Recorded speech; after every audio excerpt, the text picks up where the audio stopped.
Salam, selamat datang di podcast Melek Hukum, obrolan santai tentang peristiwa hukum. Beritanya ini di restorasi Jasip, persoalannya kan kemudian jadi lucu gitu. Apakah ini case yang ada di Jogja, Sleman ya? Iya.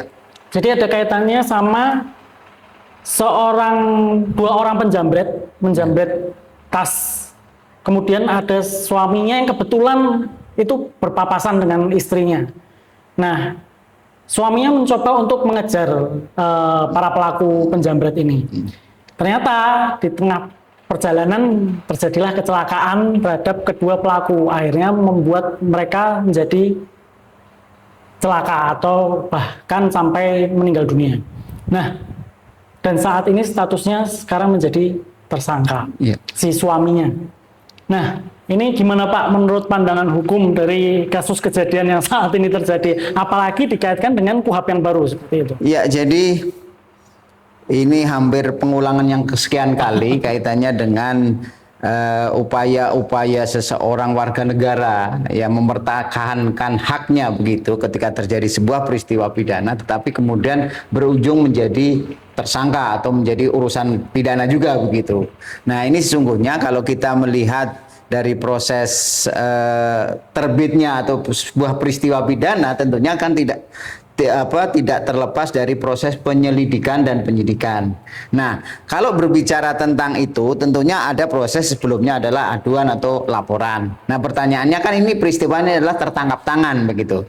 Nah, ketika berbicara tertangkap tangan, ada sebuah peristiwa pidana dan kemudian diketahui oleh masyarakat umum, maka baik korban atau pelaku, kalau di KUHP baru malah lebih jelas lagi bahwa setiap orang yang mengetahui perbuatan jahat wajib melaporkan. Kalau di KUHP baru begitu kan. Nah, pertanyaannya kemudian ketika kita bicara berkaitan dengan peristiwa yang ada di Sleman itu, sesungguhnya kan kembali lagi kepada prinsip yang sekarang lagi tren, no viral no justice begitu. Coba kalau tidak viral peristiwa ditersangkakannya si suami dari korban penjambretan ini, tidak diviralkan oleh media sosial begitu, bukan tidak mungkin perkaranya akan so must go on begitu. Artinya perkaranya akan jalan terus dan tidak ada upaya apapun dari aparat penegak hukum kita kaitannya dengan penegakan hukum yang sedemikian itu. Tapi karena ini keburu viral dan kemudian sampai mendapat perhatian dari DPR, bahkan Kapolri juga turun tangan, dan terakhir perkembangannya katanya di restoratif justice. Artinya diupayakan proses penyelesaian ya kaitannya dengan tersangkanya si suaminya korban penjambretan ini di restoratif justice. Persoalannya kan kemudian jadi lucu gitu. Apakah ini dan lebih-lebih lagi kemudian ternyata proses itu juga belum seperti kemarin kalau kita bicara restorasi pada kasus Egy Sujana begitu. Begitu datang selesai langsung terbit SP3. Nah, ini baru mulai proses restoratif yang diinisiasi oleh penyidik dan Kejaksaan Negeri Sleman. Artinya ini baru proses belum sampai turun SP3 begitu. Nah, ini kalau masyarakat umum atau media tidak mengcover atau mengawal perkara ini, bukan tidak mungkin prosesnya akan menjadi semakin rumit. Tapi pertanyaannya yang sesungguhnya adalah bagaimana kemudian ketika kita melihat sebuah tindak pidana, memang kewajiban kita untuk melaporkan dan mencegahnya gitu kan. Makanya ketika itu terjadi sungguhnya ya kalau kita bicara dari sisi restoratif ya restoratif justice yang apa gitu loh. Yang direstorasi apanya? Apakah meninggalnya itu karena kecelakaan atau korban penjambretnya yang direstorasi? Karena mereka punya hak juga sebenarnya. Tapi kalau kita bicara ansih normatif peristiwanya, bukan tidak ya pasti begitu. Yang perkara penjambretannya dengan sendirinya sudah gugur. Karena apa? Karena tersangkanya sudah meninggal dunia gitu kan. Nah, kalau kemudian ada ditersangkan lagi si suaminya karena mengejar itu, ini kan sesungguhnya restorasif yang kebablasan. Contoh-contoh yang kemudian kita harus sampaikan kepada masyarakat bahwa dalam proses restorasi ini memang akan banyak sekali kaitannya karena di situ ada pemulihan keadaan itu, apakah keadaan korban atau bahkan keadaan si pelaku. Nah, hitungannya di situ akhirnya mau tidak mau, suka tidak suka, hitung-hitungan matematis berkaitan dengan material. Nah, ini yang berbahayanya adalah ketika restoratif justice itu hanya semata-mata untuk memperoleh ya keuntungan material dari sebuah peristiwa pidana, dari adanya pengaduan atau laporan polisi. Kalau menurut keterangan kan katanya tersenggol mobil suaminya. Akhirnya menyebabkan olengnya si motor pelaku ini yang menyebabkan akhirnya menabrak sebuah tembok tadi. Nah, makanya jadi ditersangkakan bahwa penyebab meninggalnya ini karena kelalaian si suami tadi tersebut. Nah, Pak, kalau misalnya karena ini kan RJ ini kita singkat aja ya, restoratif justice ini, RJ ini perdamaiannya kan harus kedua belah pihak nih. Artinya kalau mereka tidak tercapai kan perkara ini akan terus berlanjut seperti itu. Kedua belah pihaknya kan siapa pada akhirnya? Kan memang di RJ itu adalah keluarga korban bisa gitu kan. Nah, persoalannya kan ada tindak pidana sebelumnya.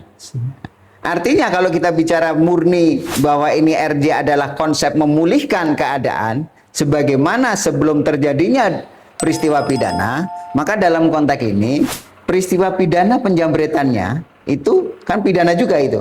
Nah, ini apakah tidak di RJ? Karena apa? Walaupun secara otomatis, secara hukum, karena si tersangkanya ini sudah, si pelakunya sudah meninggal dalam perkara yang lain, itu dengan sendirinya sudah selesai dihentikan. Tapi persoalannya kan ada korban di sini. Nah, makanya kemudian seperti yang kita sampaikan beberapa waktu yang lalu, RJ ini sangat rentan sekali. Ya, sangat rentan sekali kaitannya dengan keuntungan-keuntungan material. Nah, bukan tidak mungkin perkara ini juga seperti itu gitu. Kita tidak bisa menduga-duga. Cuman persoalannya ketika ini tidak ada media sosial mengcover, memviralkan semacam ini, bukan tidak mungkin perkara ini akan so must go on sampai pada proses penuntutan atau bahkan sampai pemeriksaan di persidangan. Artinya apa? RJ ini memang sangat-sangat rentan sekali terkait dengan bagaimana mekanisme di dalamnya. Apalagi kemudian di situ kan ada faktor-faktor kemampuan berbuat kesepakatan gitu kan. Kesepakatan perdamaiannya bagaimana, restorasi justice-nya bagaimana. Nah, kalau memulihkan keadaan, kalau kita bicara misalnya tadi peristiwanya adalah karena tersenggol itu kan persoalan karena kealpaan begitu kan. Nah, kalau kealpaan, kalau kita menggunakan KUHP yang lama itu kan ya bisa juga dipidana. Di KUHP baru pun juga bisa dipidana begitu. Cuman persoalannya kan faktor adekuat ya. Kalau kita bicara hukum nantinya di persidangan, faktor adekuat, faktor yang paling dekat dengan meninggalnya atau hilangnya nyawa ini apa? Apakah benar kelalaian karena senggolan tadi atau menabraknya si korban ini, si pelaku penjambretan menabrak tembok itu karena disenggol itu. Nah, disinilah sungguhnya ini kan proses ya.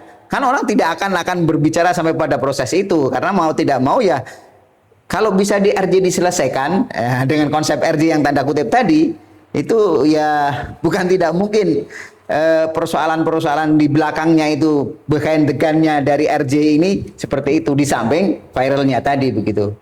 Betul, artinya memang keduanya ini kan sama-sama korban kan gitu ya. Karena sebelumnya ada kejahatan yang dilakukan kan gitu. Artinya ya mereka juga harus ada perdamaiannya ini karena berhak menuntut juga kan artinya gitu. Betul sekali. Ya. Nah, kasus ini nggak dikawal nih, kan bisa sampai proses persidangan bahkan nanti penghukuman kan seperti itu. Kalau perdamaiannya tidak terjadi. Nah, apakah nanti ada pertimbangan-pertimbangan nggak karena ini kan memang dia berusaha untuk mempertahankan haknya kan. Kalau kita harus lapor dulu kan keburu. Nggak mungkin nggak kelihatan. Betul. Plat nomornya, belum tentu itu motornya yang bersangkutan kan gitu.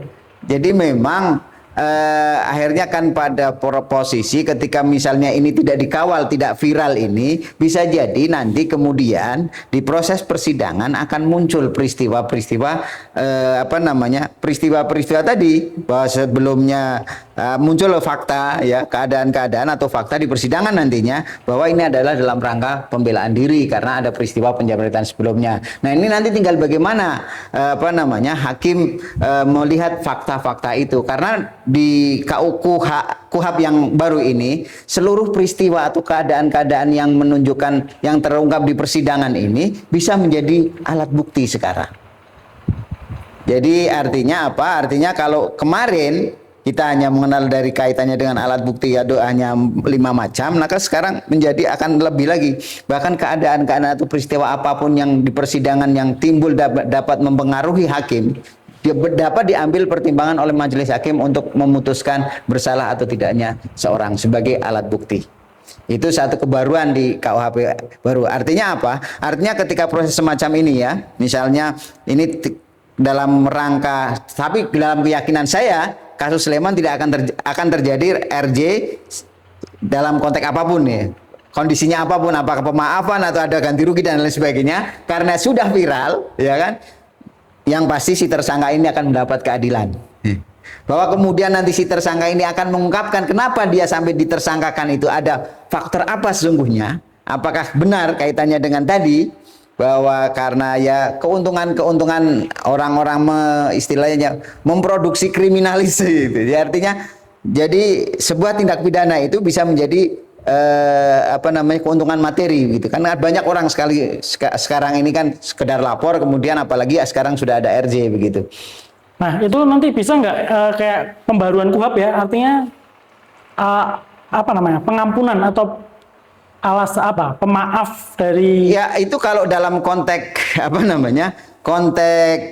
putusan hakim itu ada istilah, nanti ada putusan pemaafan hakim. Tapi putusan pemaafan hakim ini yang intinya adalah sebuah putusan hakim di mana hakim memutuskan bersalah, tetapi si terdakwa ini tidak perlu menjalani pidana atau tindakan. Ya, artinya hanya sekedar bisa saja membayar denda dan lain sebagainya. Nah, itu pun bisa dilakukan, cuman persoalannya kan harus berproses di persidangan dulu. Artinya bukan dari tingkat kepolisian. Ya, RJ sudah bisa dilakukan di tingkat penyelidikan bahkan. Cuman persoalannya kalau RJ di tingkat manapun begitu, kemudian kaitannya dengan, karena di RJ mekanismenya juga sangat detail sekali. Di situ ada pemaafan, ganti rugi, biaya perawatan, dan kesepakatan yang bisa dinilai dengan nilai ekonomis. Nah, pertanyaannya adalah kalau ini tidak hati-hati, maka bukan tidak mungkin terjadi konsep restorasi justice ya yang ada di seluruh tingkatan itu menjadi sebuah produksi kriminalisasi. Karena apa? Karena warga negara kita itu walaupun ada asas fiksi hukum dianggap tahu hukum. Sehingga ketika dia melaporkan sesuatu, atau kemarin misalnya terjadi peristiwa kemarin itu kan orang tidak tahu, dia mempertahankan haknya untuk mengejar si pelaku penjamret, bahwa kemudian terjadi kecelakaan karena dijamret. Bahkan kalau ada yang lebih sadis lagi, justru ditabraklah si penjamretnya itu atau begalnya itu yang di Kerawang atau di Bekasi itu jadi tersangka juga. Nah, ini tentunya ketika hal tersebut terjadi, maka ya bukan tidak mungkin proses ini akan menjadi sebuah bumerang sendiri bagi aparat penegak hukum yang sesungguhnya dia tahu hukum itu sendiri. Karena kita ini masih proses pendalaman ya, artinya masih menjajaki KUHP baru ini ataupun KUHP baru ini. Jadi mungkin kita akhirnya jadi melihat karena ada kasus-kasus yang kebetulan ini benar-benar dimanfaatkan kan gitu. Di satu sisi kasusnya Egy Sujana. Contoh yang sangat nyata sekali adalah RJ-nya kasus Egy Sujana. Satu hari RJ langsung hari berikutnya muncul SP3. Nah, ini ya kasus di Sleman yang orang biasa tanda kutip yang ditersangkakan dalam perkara yang juga tidak pantas sesungguhnya karena dia membela diri mengejar penjamret jadi tersangka, kemudian viral, baru muncul inisiatif RJ dari kejaksaan. Dan ada permintaan dari pihak keluarga korban dalam jumlah uang tertentu gitu. Nah, itu makanya kan akhirnya seperti itu. Jadi seolah-olah si penjamret ini nanti akan menjadi sebuah presiden bagi masyarakat kita kalau ini terjadi benar ada presiden RJ karena ada si keluarga korban ini penjambret ya melakukan meminta ya ganti rugi atau apa sejumlah uang kaitannya dengan RJ ya bukan tidak mungkin nanti akan menjadi sebuah bisnis atau produksi kriminal yang bahasa saya produksi kriminalis karena apa? Karena ya you lakukan aja kejahatan kemudian you jadi korban menjadikan diri sebagai korban ya kan tidak harus mati begitu kan kemudian lapor polisi.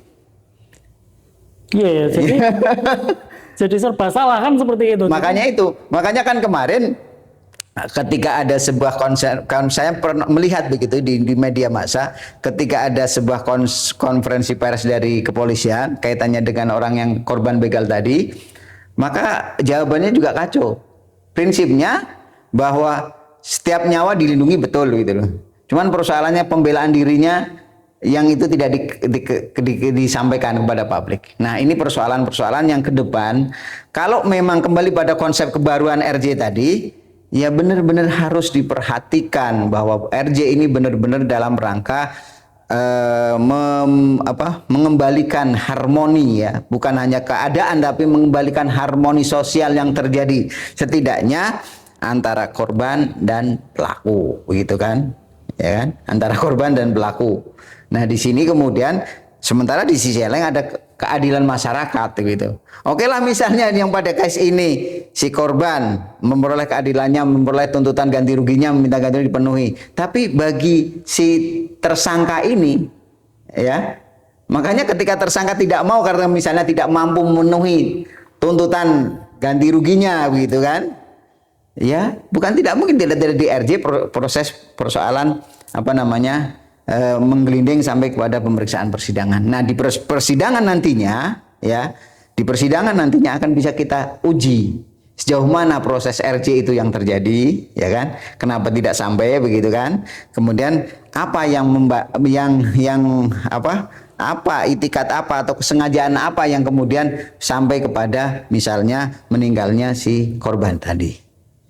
Tapi prosesnya ya dalam konsep mekanisme beracara kita masih di situ ada penuntutan sampai kemudian pemeriksaan persidangan. Ya, nanti mungkin kita lihat perkembangannya. Artinya kan RJ ini juga di tingkatan manapun juga ada kan seperti itu. Nanti pelimpahan kejaksaan mungkin. Ya, selain RJ kalau kita lihat di KUHP baru juga ada istilah pengakuan bersalah begitu kan.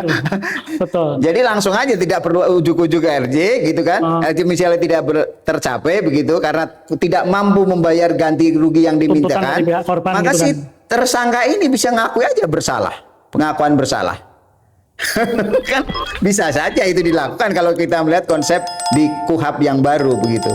Artinya apa? Dengan pengakuan bersalah ini maka nanti prosesnya akan menjadi beracaranya tidak beracara biasa, nanti prosesnya beracara cepat kalau tidak salah, kemudian akan mendapat hukuman yang paling ringan.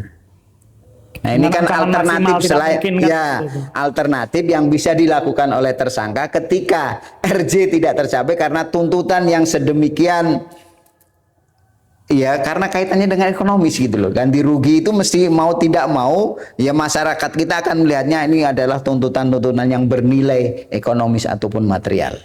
Ya. Demikian. Jadi karena kasus ini viral, kadang masyarakat kita ini kita saat ini bisa, cuman nanti berikutnya kan kita biasanya nggak ngikutin. Betul sekali, ya. Gampang lupanya, apalagi nanti muncul kasus viral lagi. Ya, mungkin ini yang bisa kita sampaikan sebelum ditutup, Pak Budi. Ada yang disampaikan terkait dengan kasus peristiwa hukum seperti ini? Ya, jadi sesungguhnya kalau kita melihat sebuah peristiwa hukum atau apapun namanya, maka ya sebagai orang awam ya, mau tidak mau ya menghindari main hakim sendiri. Ini yang pertama. Cuman persoalannya kan orang awam pun tidak ngerti main hakim sendiri itu bagaimana begitu kan. Yang jelas ketika melihat setidaknya ya, ketika melihat sebuah peristiwa yang menurut pemahamannya adalah tindak pidana atau sebuah kejahatan, maka segeralah melaporkan ke pihak yang berwajib. Laporan tidak perlu datang langsung, baik kalau di kita masih berlaku enggak itu 911 gitu. Belum kan? Tapi ada di call polisi ada. Nah, bisa saja menggunakan itu. Segera laporan, kecuali kalau benar-benar kejahatan gitu kan. Artinya kayak penjamretan, kejahatan harus melakukan pembelaan diri. Nah, pembelaan diri ini pun nanti bisa menjadi sebuah proses sebagai upaya pembelaan diri ketika prosesnya ini berjalan. Nah, persoalannya kan tadi, kalau tidak viral sekarang ini kan tidak mendapat keadilan. Makanya ketika kasus semacam ini yang saya katakan di awal tadi adalah kasus pengulangan beberapa kasus, ya karena viral gitu loh. Tapi sesungguhnya yang tidak viral kasus-kasus semacam ini banyak sekali yang terjadi di masyarakat kita. Nah, ini kedepannya yaitu tadi bahwa sesungguhnya masyarakat harus mulai setidaknya mengerti tentang hukum itu sendiri. Baik, terima kasih Pak Budi atas ilmu yang disampaikan, atas pemahaman terkait dengan RJ ini.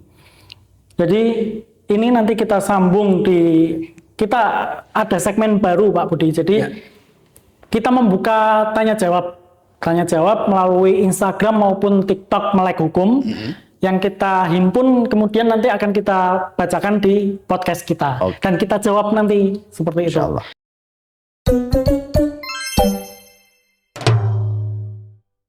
Kembali lagi dengan podcast Melek Hukum dalam segmen tanya jawab. Nah, kita akan membacakan komentar Pak. Ini program baru kita ada tanya jawab. Jadi kita buka pertanyaan untuk menjawab pertanyaan-pertanyaan para penonton setia Melek Hukum. Baik maupun di Instagram atau di TikTok. Nah, ini ada pertanyaan Pak dari salah satu akun Jetlelah 1985. Ini saya dikriminalisasi oleh Polres Sorang, Bandung dan sampai dimasukkan ke tahanan selama 60 hari dengan tuduhan yang tidak pernah saya lakukan. Ini tidak disebutkan tuduhannya apa. Dan pas mau keluar, saya dimintai uang 50 juta oleh penyidik. Itu seperti apa, Pak? Ini mungkin langkah hukumnya seperti apa gitu maksudnya? Ya, kalau kita bicara langkah hukum, kaitannya dengan kriminalisasi itu kan, kadang kita sendiri bingung gitu ya, apalagi melalui media elektronik semacam ini. Kriminalisasi itu apa definisinya yang dipahami awam dan dipahami oleh orang-orang aparat penegak hukum kita, karena memang di dalam konteks KUHP itu nggak ada istilah kriminalisasi. Artinya kriminalisasi itu kalau kita dari sisi bahasanya kan adalah sesuatu yang bukan kriminal menjadi diproses menjadi sebuah kriminal gitu, tindak pidana. Nah, dalam konteks hukum ini sungguhnya ada proses di situ penyelidikan. Jadi penyelidikan itu adalah bagaimana kemudian aparat penegak hukum itu meneliti sebuah peristiwa menjadi sebuah tindak pidana atau bukan. Itu yang definisi yang setidaknya klop dengan KUHP yang baru dengan mencari alat bukti begitu. Nah, artinya kan polisi punya kewenangan ya Pak, artinya untuk menahan. Iya. Ketika itu sudah ada kalau dulu 2 alat bukti kan seperti itu. Kalau dulu bukti permulaan yang cukup, ada orang tersangka dinyatakan sebagai tersangka. Nah, kalau sekarang berdasar 2 alat bukti seorang bisa dinyatakan sebagai tersangka, ya, kemudian dilakukan penangkapan. Nah, ketika ditangkap, ditahan nih. Ya. Ternyata mungkin itu bukan pidana, misalnya kan seperti itu. Iya. Nah, itu gimana nih? Ada pemulihan nggak terhadap? Ya, kalau kemudian kewenangan yang pertama adalah penangkapan 1 kali 24 jam kalau tindak pidana umum begitu. Kalau tindak pidana khusus lain lagi, misalnya kalau terorisme menjadi 7 kali 24 jam gitu. Karena hitungannya kan satu hari itu ada 24 jam, kemudian 1 bulan adalah 30 hari begitu. Nah, kemudian kalau memang benar seperti itu, maka pertanyaannya kan kemudian kenapa seorang itu misalnya kan begini, kalau kita bicara aturannya begitu. Seorang ditangkap kan dalam kurun waktu 1 kali 24 jam. Artinya apa? Artinya aparat penegak hukum kita dalam hal ini polisi punya kewenangan untuk mengekang kebebasan seorang dalam kurun waktu 1 kali 24 jam karena ada dugaan, baru diduga ini dari proses penyelidikan bisa begitu kan, dilakukan menahan seseorang dari kebebasannya untuk sementara waktu maksimal 1 kali 24 jam di waktu apakah di kantor polisi atau dimanapun begitu ya, dikekang kebebasannya, itulah yang dikatakan sebagai proses penangkapan. Nah, kalau melebihi dari itu maka ya statusnya harus jelas gitu. Yang pertama harus dinyatakan sebagai tersangka. Karena dia berdasar penyelidikan dan penyidikan yang dilakukan, berdasar 2 alat bukti tadi, dia sudah cukup sebagai orang yang diduga melakukan tindak pidana, ya kan? Artinya penahanannya jadi langsung dilakukan surat perintah penahanan, begitu kan? Nah, tetapi kalau tidak dinyatakan sebagai tersangka, ya kan? Tidak dinyatakan sebagai tersangka, maka ya pada jam ke-25 itu harus dikeluarkan. Harus dikeluarkan begitu. Nah, kalau batal demi hukum begitu. Memang ini benar dikriminalisasi.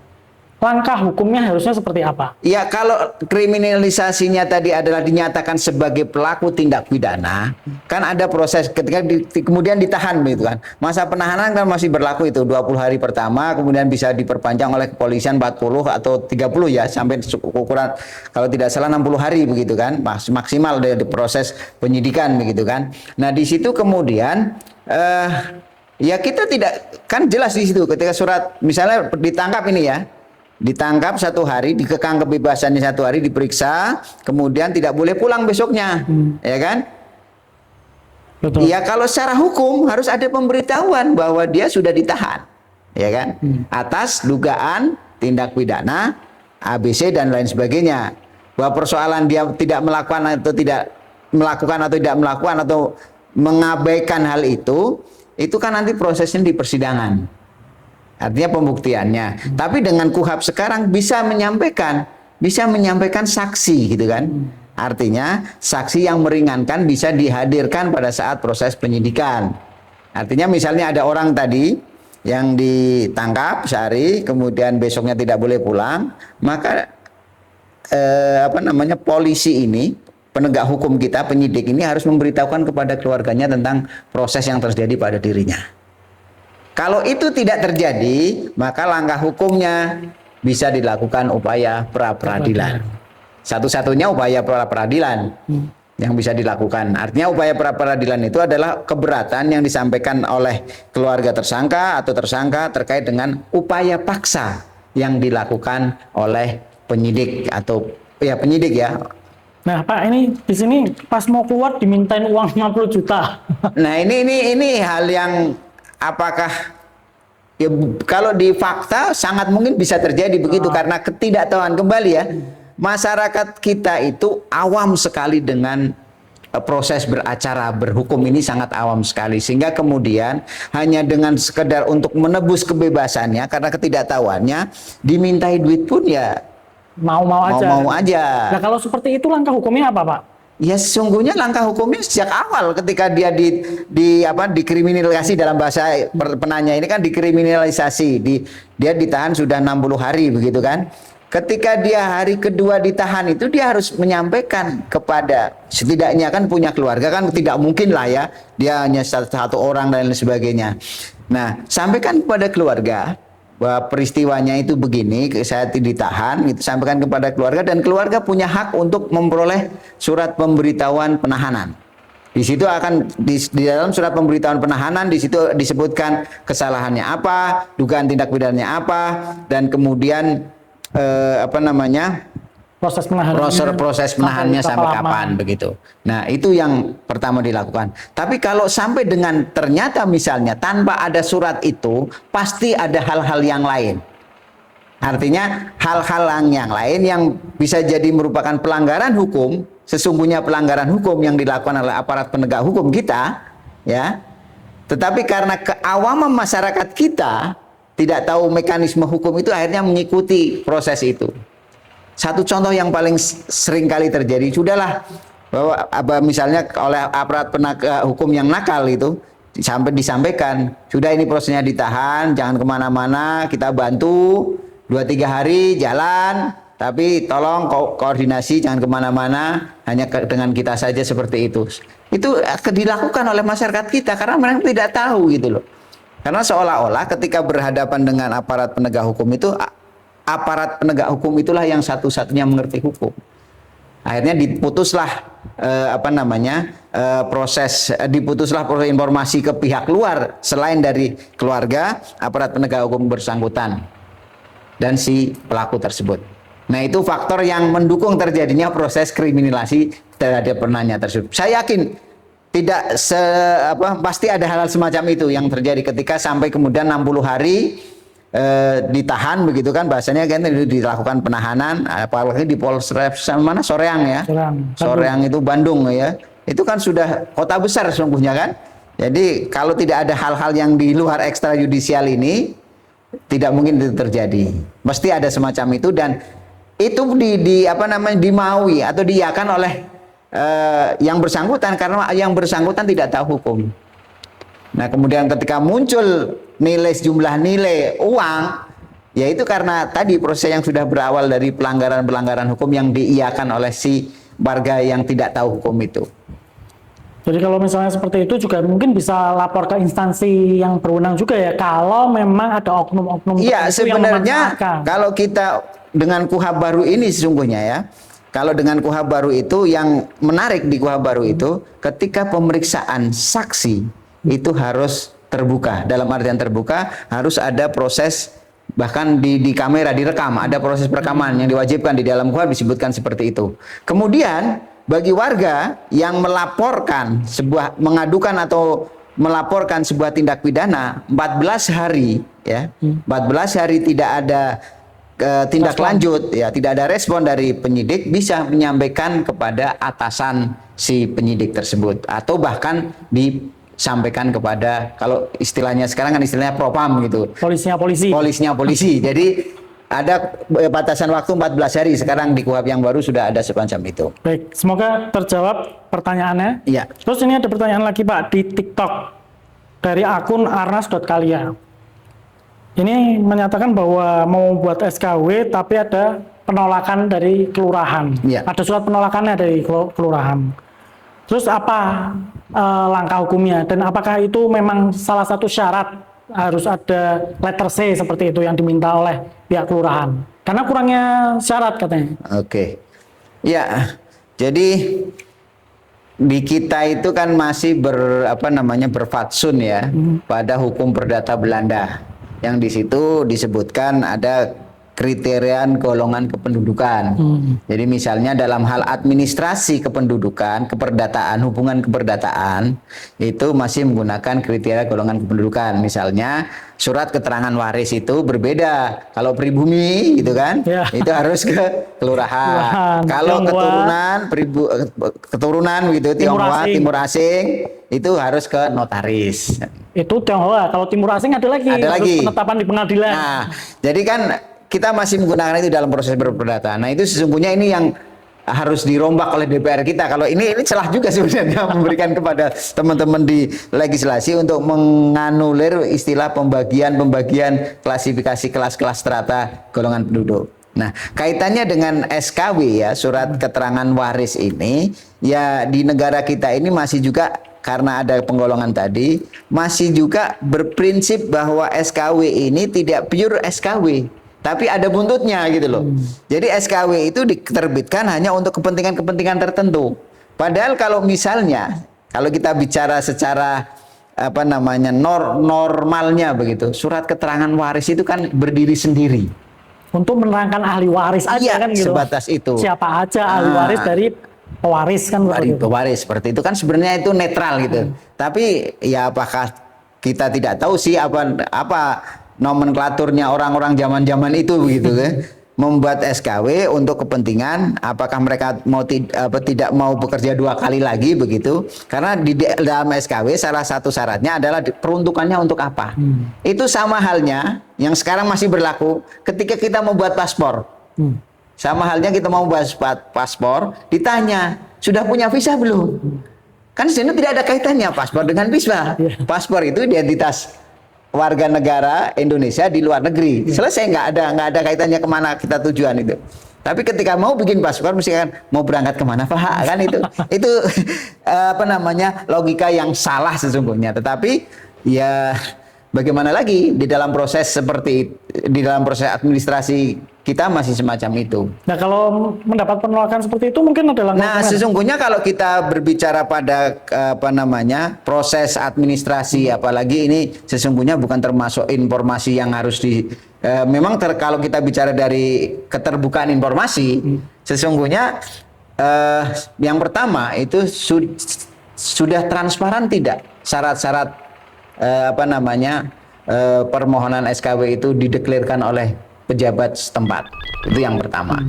Artinya kan di dalam undang-undang informasi kita itu kan disebutkan ada klasifikasi ini, klasifikasi informasi yang bersifat umum, berkala dan lain sebagainya. Nah, ketika berbicara itu kan termasuk informasi yang dirahasiakan. Artinya informasi yang tidak setiap orang, ya kan. Nah, ketika berbicara tentang SKW ya, maka kemudian benar tidak persyaratan tadi kan ada letter C begitu. Letter C itu kalau letter C, kalau kita bicara letter C kan berkaitan dengan tanah. Bukti kepemilikan kan bukti itu, kepemilikan atas tanah. Nah, kalau letter C itu kan catatan yang ada di desa.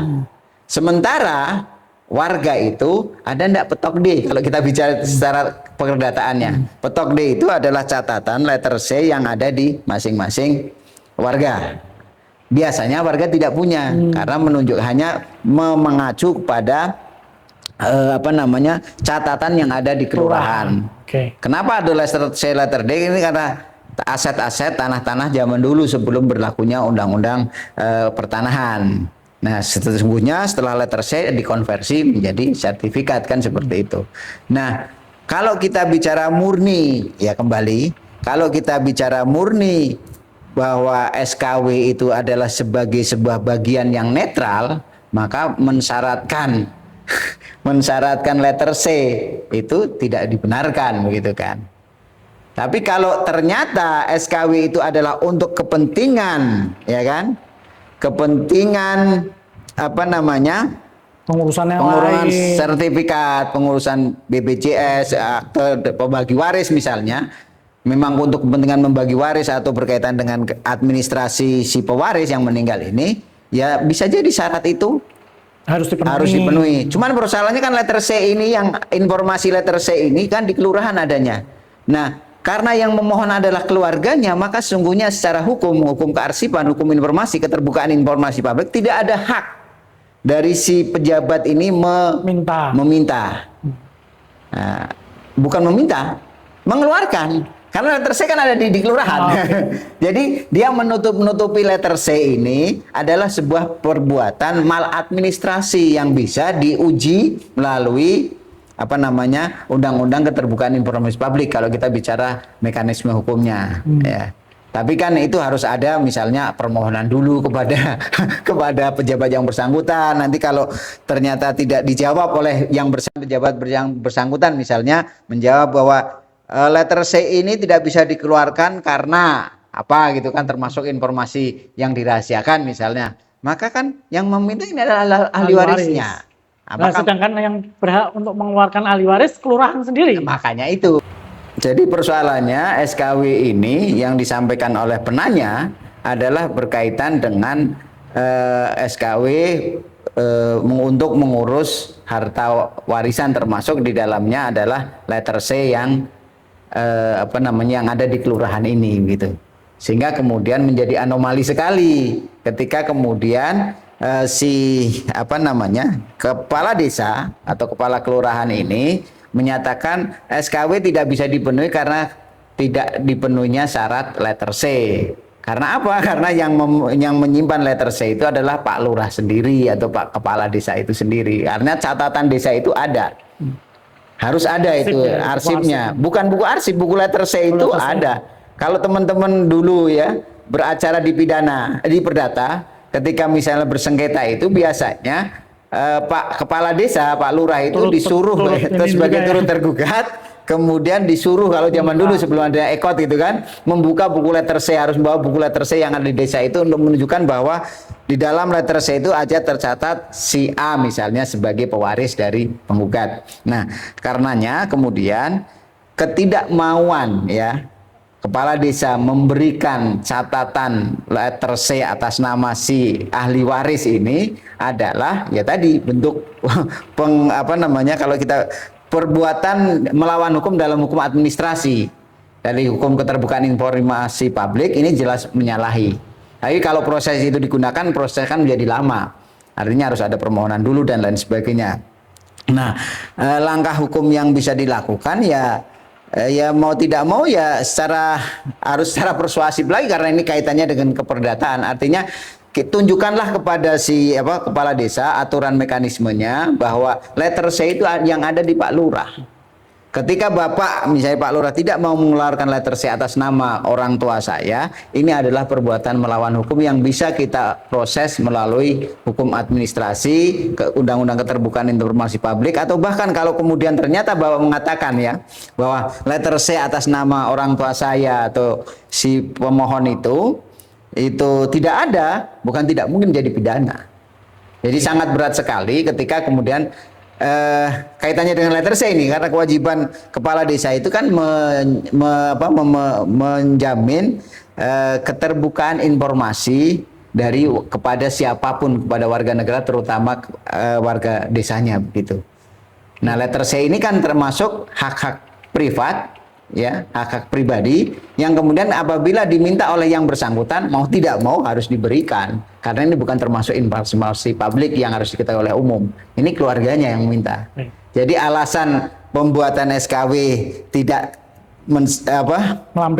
melampirkan letter C kepada Pak Lurah ini justru anomali. Jadi lucu sekali gitu loh. Yang letter C yang pegang Pak Lurah begitu. Benar. Baik, itu mungkin untuk akun arnas.kalia, semoga bisa menjawab. Durasinya terlalu panjang Pak, jadi nanti mungkin bisa kita sambung di segmen tanya jawab berikutnya. Iya, bisa jadi begitu, karena memang ternyata begitu kan, ketika kita mencoba untuk podcast ini banyak tanggapan, sehingga tidak cukup dengan memberikan jawaban di kolom komentar seperti biasanya begitu. Mungkin ya. bahkan kita akan bikinkan program untuk tanya jawab sendiri, insya Allah, gitu ya. begitu ya. Nggak masuk dalam segmen podcast gitu. Ya.